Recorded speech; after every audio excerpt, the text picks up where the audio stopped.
Okay, thanks, Dave. Thank you, everybody. Hi, everybody. How's everybody doing? And thanks so much for hanging around. I know it's dinner time for a lot of you, so this means a lot that you guys are here with me today. So I love questions. That is truly, truly my way of connecting with you guys. So please send me your questions. That's why I'm here. I'm here to present, but also the main reason is to be able to help you understand everything that I am going over. So again, please send me your questions. I will definitely get to every one of your questions. All right, so let's dive into my presentation. Let me just organize. There we go. So today I'm going to talk about why scalping the futures E-minis is less stressful and much more profitable, and how basically scalping has truly, truly helped me with my day trading, and it's just been a life changer for me. And I'm Marina, the trader chick. That's me right here. That's me with one of my boys.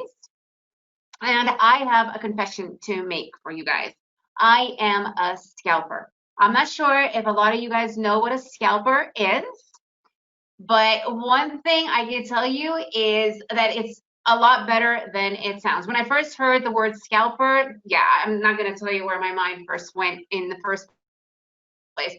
But to be honest with you, I didn't even know scalping existed. And the reason why I say how I stumbled upon scalping, because it's not the normal way of, I guess, a lot of people who are scalpers. It all pretty much started with a huge loss, which unfortunately the majority of us have been through, and it sucks. It sucks entirely. And usually when you go through huge losses, and in my case, it was almost $4,000, $3,842 in literally 5 minutes. I was chasing a trade, even though I saw it when I finally got in, saw that it was going the wrong way, yet I did not permit myself to admit that. And what is that? That's basically the ego took over, right? I mean, we all have these ego games and putting in these mental stops, which we all know do not work. And that's pretty much what happened to me. And then literally within 5 minutes,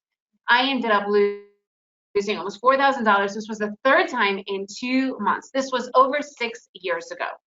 And the scary thing is, did I stop after that? No. I ended up revenge trading for another 2 days, adding an extra almost $2,000 loss on top of it, $1,643 more. Because what happens with revenge trading, you are totally an emotional wreck and you want to get your money back. So instead of being logical and looking for valid trades and making the right decisions, you are not in the right headspace. And that's basically what happened to me altogether. And after that, I literally and officially had a total breakdown. And when I mean breakdown, I mean I was laying on my bedroom floor. That was where my office is, completely defeated, my face flat against the floor. And my husband walks in, stands over me, and he was like, "What are you doing? Why are you torturing yourself and losing the family's money over and over and over again?" The problem for me, though, was at this point, I have been trying so hard for 2 years. I've been in different academies. It was just been all wrong because nobody was teaching me how to actually trade. It was all about the different strategies that they had or the different trade setups that they had, and I didn't understand what they were about. But because I just spent almost 20 grand on my different academies, conferences, you name it, I felt that I had to understand what they were saying. And on top of that, being in different trade rooms, I was following these different trades. I never understood fully what was going on. I mean, it was just a mess. And I'm sure a lot of you guys can relate to what this was all about. And the worst part of it is that the majority of these academies and strategies they were saying were really big targets. And really big targets, they look super on paper. I mean, come on, who doesn't want to say, "Oh my God, I just went for like 5-10 points. I trade the ES mini futures versus, a smaller target," because it sounds so much nicer on paper. The reality is you have to put up a much higher risk when you're going for such high profits, and also who could really sit through that much, because the market fluctuates, right? So it stops you out way more than it hits your big target. So even though you eventually hit that target, you go through a lot of losses. And what happens when you go through a lot of losses, it's not about the loss of the money. It's about what I call the emotional capital. You start to get drained of your confidence. You believe that you cannot do it. Like, am I constantly making the wrong decisions? And what happens is you start to make all this bad talk in your mind.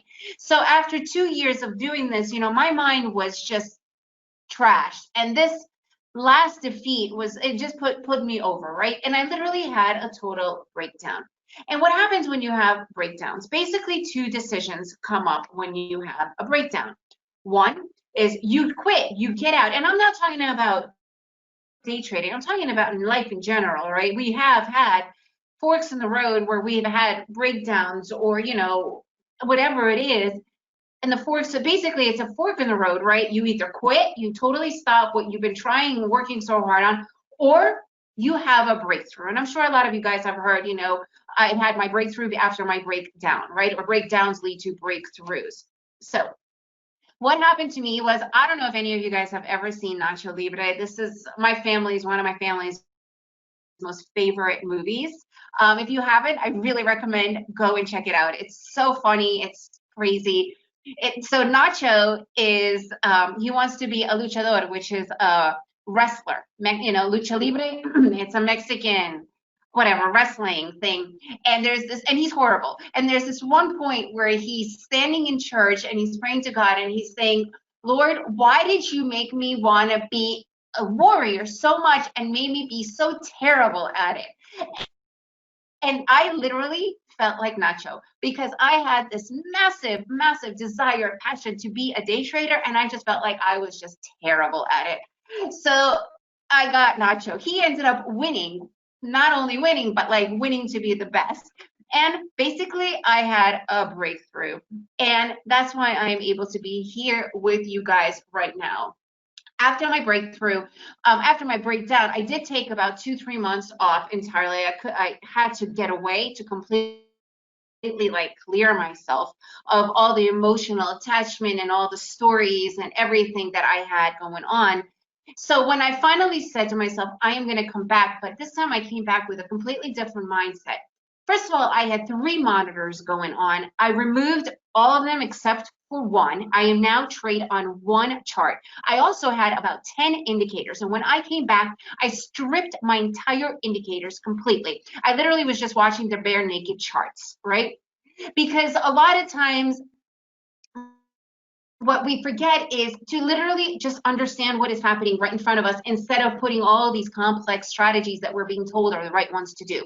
And I sat and I just started to watch the market, because when I was in the different academies and the chat rooms, I was constantly asking questions that I think a lot of beginners, and to be honest with you, a lot of seasoned traders probably still have, like, what's a divergence? What's reversal pattern? Can you show me a support area? And I was constantly being treated like I was born with this information. And how can I ask such a rudimentary beginner question? Right? And basically, that's exactly what I felt like. I never learned the basics. And after studying the charts for a long time, I did not go live for a long time after that. I studied the charts and I started to understand that there is a language. It is a basic language of the market. And it's the basics, right? It's kind of like when you first sit down in a car. If you think about it, right? Basically what happens a lot of times is with these academies is if though I'm gonna metaphorically and say with a car. If you sit down in a car, it's you have to learn where the accelerator is, where the brake pad, where the brakes are, where the gear shift is, how to go into reverse, how to go into drive, right? These are the basics of driving, but in the beginning, they're not. There's something you need to learn. Today, you hop in that car and it's automatic for us, right? We just know it. We don't have to think about where is the reverse. It's automatic. And that's pretty much what the market has. It has basics that we can also learn, and they become automatic. And this is something that I ended up recognizing and studying it for years. I literally became fluent in the market language, and I started to be able to read it and listen to it. And once I did that, it was like this whole world opened up to me, because I was always under the misconception that I have to beat the market or I have to predict the market. But it's impossible. We are individual retail traders. It's impossible to ever beat or predict what the market is saying. However, if we listen to it, if we are reading the market, we can work with it. And that's when we become friends with it. And that's when it's a win-win for everybody. And that's literally how it happened. Now, after I put all that time in getting back to the basics, applying it, I started to recognize another thing. And this is what I mean about, I didn't even know what scalping was. I started to recognize setups, trade setups, after a lot of back testing and testing different trade setups. And I'm not talking about trading days. I'm talking about very specific trade setups. When the market is doing certain things that are giving me green lights, trade setups. And I decided, instead of going for like, 3 to 5 points, I started going for 1 point. At 1 point, usually I was getting in, and the setups that I was looking at, which were now at about 80% wins with that 1 point, all you have to do is hit that target, and you don't even understand what it does to your confidence level. Your confidence level just goes higher and higher and higher. And that's what it's about. And once your confidence level is higher, then you can go for the bigger profits. And that's when I realized I was scalping. I didn't realize it until somebody said, hey, you have a scalping strategy. And I'm like, I don't know what it is, but it has truly saved me, because with that scalping strategy, my trades began to be 85 to 90% wins. I was hitting those profits, and my emotional capital was also becoming replenished, because before it was completely drained. So what is scalping? Basically, scalping, my normal trades were between 3 to 15 minutes. I have to admit, since March, since the pandemic happened, since the volatility in the market has just been amazing, they last between 1 to 3 minutes, which is even more fun. And if they go a little bit longer, that means there's a lot less volatility, but it's still quick. Small profits, they lead to those quick target profits, right? If you're hitting those 1 points, and each point is $50, and if you have 10 contracts, still going for that 1 point, now you're up to $500. It's those quicker target profits. And to be honest with you, sitting through those long targets, my stress, it was horrible. What I was going through was just such anxiety, and it does not have to be like that. At the moment now, I actually have fun with my trades. It's like a party. Every time there's a trade I get in, it's excitement, it's happiness, because it ends quick. Right? And that's the coolest part of it all. All right, I'm gonna do a really quick intro of who I am, so you guys get to know me a little bit better. I am Marina, the Trader Chick. I am an expat. I live in Antigua, Guatemala. So I am talking to you right now from Guatemala. And for me, it's not dinner yet. It's only around 5:30. So we're about to be getting down to dinner. This is my family. And I am trilingual, so I speak Russian fluently. I am a refugee from the Soviet Union. We arrived to the United States when I was 6 years old. So I speak Russian fluently. It is definitely my mother tongue. However, English, because I was raised in the US and my entire life pretty much has been spent speaking English. English is my real language. But I do speak both languages completely fluently. And Spanish. I speak Spanish fluently. I've been now in Central America for almost 20 years. We first lived in Costa Rica, and then we moved to Guatemala. So I speak Spanish completely fluently at this point. It is definitely not as rich as my other languages, but I could hold a conversation even in a group of people. And if anybody here has learned a new language in their later years, like after their 20s, having a conversation with a group of people and not feeling like, oh my God, what are they saying, is a big deal. And the reason why I bring up trilingual is because I am positive learning new languages. I recognize that the market actually has its own language. And that helped me realize what it is and to start to understand it as a language rather than just looking at it and kind of not knowing what is happening, because it is a language. And that's the coolest part of it all. So before I was a day trader, I was a fitness instructor. I worked in some of the coolest health clubs in Manhattan for quite some time. I was one of the pioneer spin and Pilates instructors. And then I became a travel writer. I actually started my travel site almost 13 years ago. You can still find it because travel for me and my family is so, so important. And I started documenting it. And without even realizing it, it became the main business for my family. I mean, it's still one of my businesses, day trading. And now I could day trade and travel, and the site, pretty much for only 1 or 2 hours per day, but it was at one point my passion, and then day trading. But you can still find travelexperta.com, and right now we're not doing any traveling, but I will be once it's back, and from our past travels as well. All right, so why the ES minis? I'm not sure if you guys know what the ES minis are. It is the futures market. It is literally, the ES mini is literally the S&P 500 index on the futures market. So instead of going and buying like an ETF, like the SPY, or even going into the actual index itself, you don't have to worry about that. You could just go for the contracts and for per points. So you don't have to put up a lot of money. Unlike stocks, when you have to have at least $25,000 all the time in your account to do multiple trades, you can literally begin with $500. I recommend $1,000, $1,500 to begin the E-minis, and you could day trade, not just do one trade every other day. Day trade, you could do multiple entries per day. Also, the average day trader sits around and does research and analyzing for 2 to 3 hours per day. With the E-minis, it's 100% technicals. So you literally open up your charts, look what's in front, and you can start trading right away. It does not matter if the market is going up, if the market is going down, makes no difference. We earn money regardless.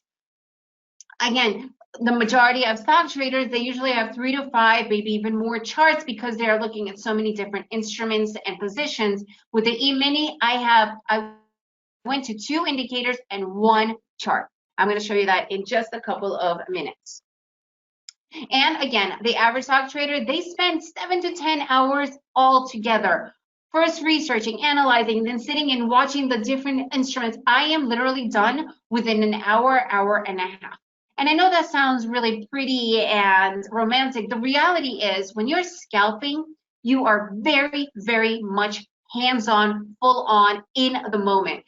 And no matter how strong your mind is, we can only really be that active for about 1 hour. It takes up a lot of energy. So after an hour, you then go from smart and alertness to being depleted and emotional, and you don't want to be trading in that kind of a mindset anymore. So let's get down to it. What are the basics of day trading? Just so you guys know, everything I am going to be showing you right now, I am giving this away for free, and you could go to makingofaDaytrader.com, and you'll be able to get the entire presentation pretty much. I call it the cheat sheet. You could get it all, and this is literally what I used to do my trading. All right, so this is my chart right now. Literally, this is what I trade off, and I could do this from anywhere in the world because I trade with my laptop.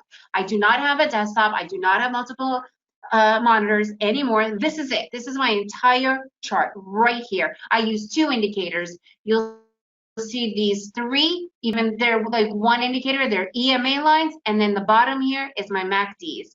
I love my MACDs. So this is what it is.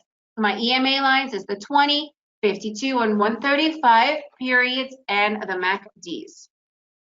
All right, so the market movement and the breakdown of a trend. Before we go anywhere, really, you have to know the basics. Like I said before, we all know that there is an uptrend. We all know that there is a downtrend. However, the sideways trend, which we also know exists, is literally where the majority of the traders' money gets lost. And you could call it whatever you want. You could call it exhaustion area, indecision area, the chop, sideways movements, consolidations, channels, it doesn't matter. It all comes down to be the same thing. This is where the majority of our profits, our wins during the day or even the week, will all get lost, and maybe even more, because it is an indecision area. There is no more trend in a sideways movement, right? So this is what it looks like. Basically, it's when your pivots come to a certain area and start to bounce within each other. And we have to understand when it happens so that we stay out of these areas. Now, what is an uptrend? We all know what an uptrend is. It's when each pivot is higher than the next. It's pretty understandable. You want to call it the bull market. You want to call it going long or going for a buy, whatever. It's still all the same thing, right? It's when the market is moving upward. Downtrend is the opposite of that. And like I said before, we make the same amount of money, if not more, shorting the market as we do going long, right? What is a downtrend? A bear market, whatever you want to call it. Now, consolidation areas, transition areas, the sideways movement. This is literally the trader's worst enemy. And if you don't know how to spot it, and if you get caught up in it and go into revenge trading, it could literally drain your account, right? And that's what we need to understand. This is the most important part of trading. And this is those basics. You have to understand that it is happening. This is what they look like, right? Consolidation areas when they're narrow channels. Now, why is this the biggest reason for the losses? Believe it or not, it's not because of the actual movement of it, because yeah, for sure, we know that. The reason is day trading is mental. It's a mind game, right? We're not going to deny that.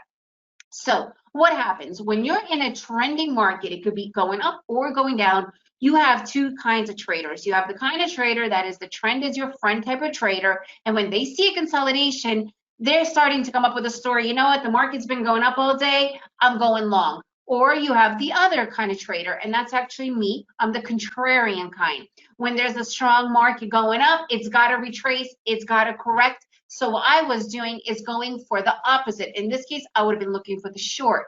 The reality is there are no stories. There is nothing what the market should or should not be doing. What the market is doing is being in a sideways movement. And there are three insanely important positions in the market. One, knowing when to get into the market. We all know that. Two, knowing when to get out of the market. But three, and this is the most underlooked position, knowing when to stay out of the market, knowing when to not get into bad trades. And if we learn how to do that, we could save ourselves so much money. And that means staying out of these consolidation interior areas, transition areas. Now, how do we know? How do we spot them? It's through areas. Look, the market respects areas. It respects them, and we need to as well. And the way we discover these areas is we start to mark them with support and resistance. If you guys don't know what a support and resistance area is, it's like literally getting into a car and not putting on your seatbelt. You are not protected. You do not understand what is happening. This is what a support and resistance area looks like. It's where the market is hitting over and over and over again. What is a support? What is a resistance area? It's literally the ceiling of the market. Literally, when it's going up and all of a sudden it starts to hit this ceiling, this wall, whatever you want to call it. This is the resistance area. It's a ceiling, and the market revisits those areas. So if you don't have this drawn in, you will be able to completely miss out on awesome trades like breakouts, or when the market is shifting direction. You need to draw these in. They have to be done automatically. Support area, the floor of the market. Literally, it is the floor. It's where the market has been hitting over and over and over again. And it's not only with trending markets. It could also be in channeling markets, right? The top part of the channel is a resistance. The lower part is the support area. You need to draw these in. So many people say, oh yeah, I use them, I know them, but then when my students send me their charts looking for trades, they are never drawn in. Trading can make such bad habits happen quick. So working on your good habits, like drawing in your support and resistance areas, will save you, completely save you. All right, so you have to understand when it's happening so that you see that there is nothing attractive here at all. It's just total choppiness, right? That is why it's called the chop. So how do you recognize the beginning of these areas? So we learn to stay out of them. And this is what I literally call the trader's map to shift in direction and trend. It is the reversals and divergences. And this is my holy grail. Literally, it is my holy grail. What are reversal patterns? We've all heard of them, but how many of you guys actually know what they are, use them, and implement them in your daily trading? Because it will revolutionize and completely change your day trading, and I guarantee that. And guess what? They're free. You don't have to buy any software. You don't have to buy any algorithm. They're right there on all of our charts. How do we recognize them? Reversal patterns, double tops, triple tops, head and shoulders. That's it. And when you couple it with divergence, with the MACDs, that's it. It's the golden moment of recognizing the market is losing its strength. And we never want to be in a market where there is no more strength. And you cannot understand that unless you are watching the market and listening to it. As you can see here, the market is moving upward, but yet my MACDs are headed downward. That means it's losing steam. So this is what a double bottom looks like right here. It's just when the pivots are literally perfectly touching one another. And look at my MACDs. They are literally completely different, right? As far as the double bottom is straight, the MACDs are to the side, are not straight. That's what all that looks like. So again, all of this, I know that we have a limited time together and I want to get through this with you guys, but all of this is in makingofadaytrader.com, and you will get this completely for free, this entire presentation. So let me just, can you post a link on the side, please? So yes, I will do it right here, makingofadaytrader.com. And you could go into it right there, makingofadaytrader.com. All right, so let's talk about some of the most important trades, the most powerful trades there are. And we've all heard of breakout trades, right? Oops, hang on one second. Okay, breakout trades. What is a breakout trade? We've all heard of breakout trades, right? However, how do we know how do we spot them? Again, if you do not have your support and resistance areas drawn in, you will never be able to find the actual breakout. So I'm going to tell you what a breakout is in layman's terms. So there is absolutely no complexities of what it is, and you'll also understand the impact of a consolidation area. All right, imagine you guys are getting inside your car and you're gonna go and see your friend. Your friend lives north of you. You've taken this road 100 times, you're really comfortable with it, you just hop in and you are full of energy and excited to go and see your friend that lives north of you, right? But all of a sudden, in an area that you're not super familiar with other than the highway that you're taking, there's a big detour and there's a construction site and there's a construction worker telling you, no, the road is closed ahead, you gotta go to the right. So I don't know about you guys, but whenever I'm going through a detour, this is what's happening in my mind. Oh my God, I hope that they don't stop with the detour signs. What if they do? I don't know where I'm at. I might get lost. So I'm in a freak out zone. Or what if the construction is so bad we have to turn back and I'm not going to be able to see my friend? Or what if they do reopen the road, but it's not on my highway, it's a totally other road and I'm still not sure about it? What happens to your brain? You're in doubt, right? You're not feeling like, oh my God, I totally understand what's going on. I know I'm confident. No. Now, imagine that in the market when you're seeing a consolidation area. Do you want to be entering a market where you're uncertain of what's about to happen? Surely not. You definitely don't want to, right? Now, after the construction, after the detours, all of a sudden, you see the highway that you are familiar with, and there's a construction worker telling you, all right, you're all clear, the road is open, continue on. What happens to you guys? You get this burst of energy and yeah, woohoo, I know where I'm at, I'm continuing. That's the breakout. So what is a breakout? It's after an indecision area, you're continuing in the same direction. That is exactly what a breakout is. Okay? And breakouts, you will not know if you have one if you don't identify your support and resistance area.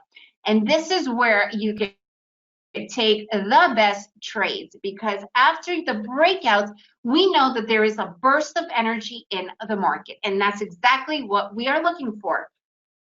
Now, because I don't have that much time to show you guys how I use my actual charts, my indicators, I will just show you this. What I'm looking for is a massive separation from the zero line of the MACDs, which is black dashed line, because when you have your MACDs around the black line or kind of here hanging out, there's no strength. But when you have this massive strength and you have a breakout, it has to be coupled. It can't be one or the other. They have to work together. And there's no divergence. Guess what? That is the ideal setup. Now, I use my EMA lines like an archer. Imagine yourself as an archer, person with a bow and arrow. Imagine a competition. An archer would never just walk around aimlessly around a field and then throw the arrow into a target, right? And they all have targets, by the way. No, they have very specific areas where they stand from and where they shoot to. And this is the EMA line for me. This is where I stand to enter my trade, and I go for 1 point target. My first target is always 1 point, always. And it's 1 point stop. And this is how I do it. And look at this massive movement from the zero line to here. Boom, it totally broke out. That is what a breakout looks like. Now, the other really powerful trade is the shift in direction. And I call that the initial reaction trade setup. Why? Because here we are going up, and all of a sudden we have the ceiling. We have a resistance area, right, with massive divergences. And all of a sudden, it passes through all my EMA lines, passes through the zero line, boom. I am looking for that new shift in direction trade. The initial shift, that first powerful move, that's where you want to be. You always want to be in the beginning of the power move, right? Either in the beginning of a new trend or a beginning of a breakout. That is where you want to always be. And how do you identify that? Is by understanding areas. It's understanding when the shifts happen. It's understanding when there's no divergences. Okay, obviously the market is not fully on right now, although, oops, I'm going to show you guys. Are you able to see my charts right now? Let me see if you guys can see my chart.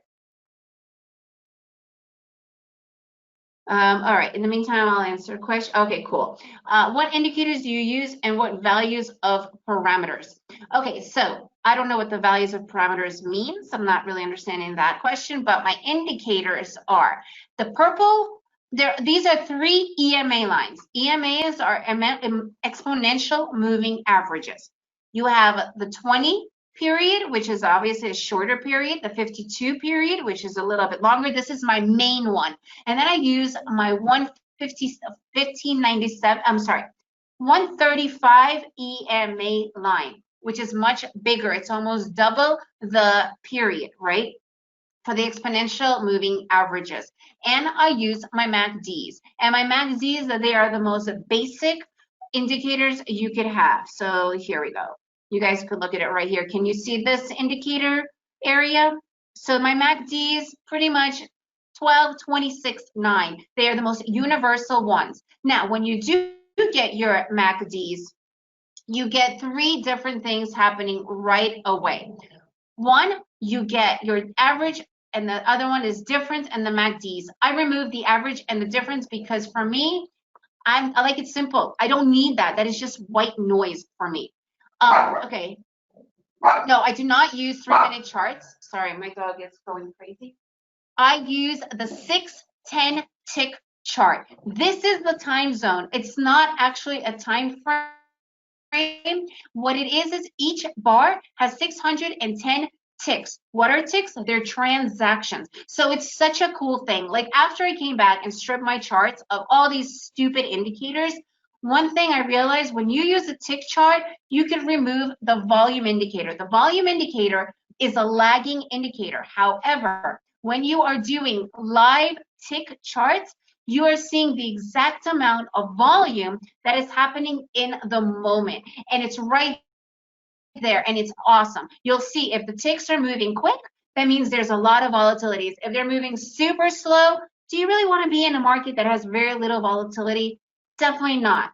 Right now, the market is open. It's super, super slow because it's after the closing.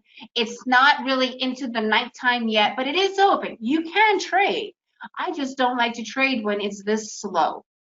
Okay, so you get to see the ticks right there in front of you. Look at that. It's beautiful. That is your volume in real time. Okay, so that's what I do, basically. That's how I do it. So just so you guys, hang on a moment here.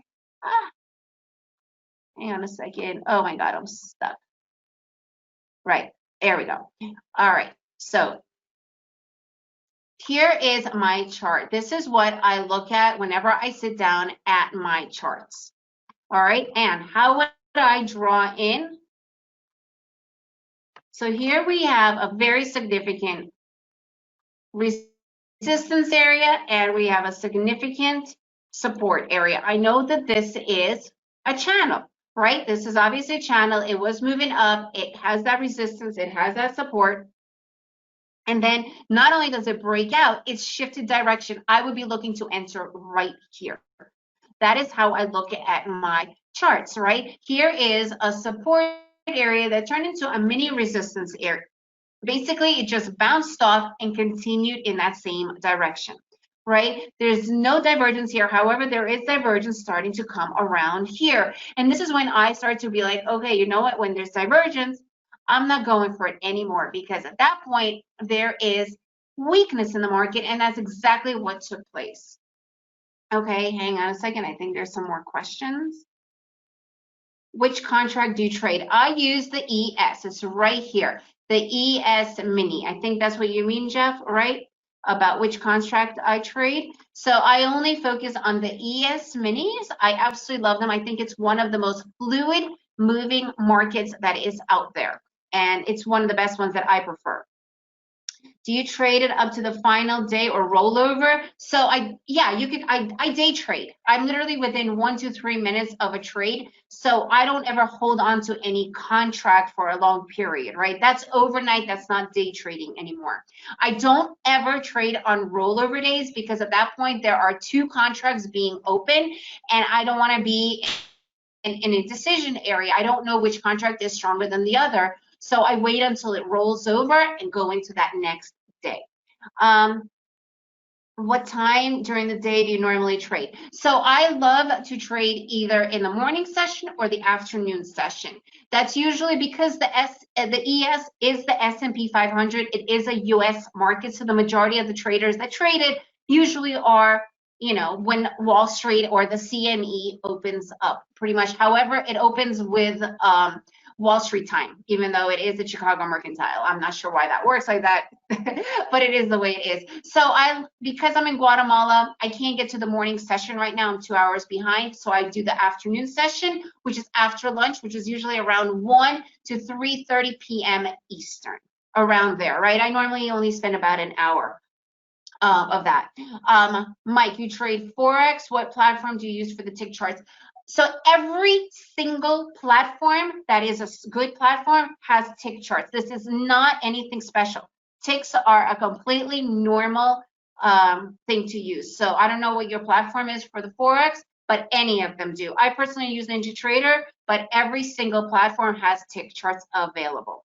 I don't like to trade pre-market because, again, I don't want to be before, and I also don't have the time to do pre-market. That's like 5 or 6 in the morning for me. I like to sleep until 7, which is, 9 a.m. Eastern, and then I have to hang out and do stuff with my kids, set them up, feed them. So by the time I'm actually ready to go, it's usually around 10:30, 11, right after lunchtime. So that's pretty much when I like to do it the most. All right, guys, hang on a second. My dog is again going crazy. Let me know if there's any more questions. And again, everything I talk about is in here, makingofadaytrader.com. I am always here to answer questions. I really love to chat with you guys. And if you feel like you want to send me your charts to look at, I'll be happy to do that. You can find me at thetraderchick@gmail.com. How many trades do I normally see during the day? Normally between 1 to 3 trades. I don't really like to do any more than that because taking trades, even if you're winning, it takes up a lot of your energy. And the more energy you use, the more you start to deplete yourself. And you always want to be super, excuse me, super alert, right? And that's the goal, is to be super alert and enjoy it. And honestly, think of yourself as a hunter. I don't condone hunting. I'm actually quite against it, but it's the perfect analogy. Big game hunters, how many do they hunt per day? One, two maybe. If you're going for the super strong trades, guess what? You'll be able to do really well. I go in with 10 contracts. Each trade for me is, $500 if I'm looking at it. So what more do you guys need? I know people want to go for the 1,000, 2,000 a day, and yet they're losing $1,000 a day. Go start slow and you'll get really cool, right? Do I have a member service? Yes, I do. And again, if you contact me, I will be happy to tell you all about it. I do have a mentorship program. I have a live chat room. I have quite a lot of different things that we will be able to talk about. To become Indian trading chick. Oh, thank you. All right, guys, let me know if you have any more questions. And thank you again so much for spending this evening with me. I really appreciate it. And thank you, Dave, so much for inviting me and for having me on this awesome festival with you guys. Thank you so much, everybody.